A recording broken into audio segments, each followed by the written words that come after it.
Did you do your homework? I hope so. So let's take a look at my solution to the problem of taking a look at how conditional probability tells us about whether there's a relationship between age and purchase probability in a fake data set. Let's go. Okay, let me walk you through my solution here, and this should be pretty straightforward. Again, the objective here was to remove the dependency between your age and your likelihood of purchasing and see if you can actually tease out of the math that dependency, that conditionality, went away.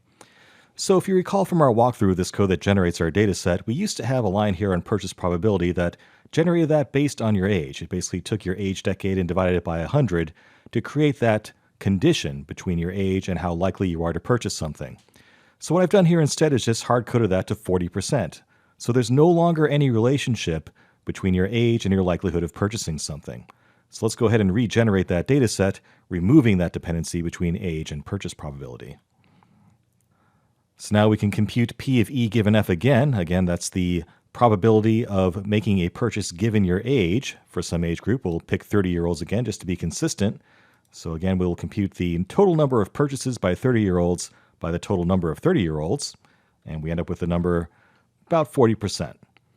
And we can independently compute P of E, which is just the probability of purchasing something overall regardless of your age. That comes out to 40%. So 39.8, 40.0, pretty darn close, okay? So in this case, P of E is roughly equivalent to P of E given F. A little bit different just because of random variation, but it's close enough that we can say that E and F are likely independent variables in this case.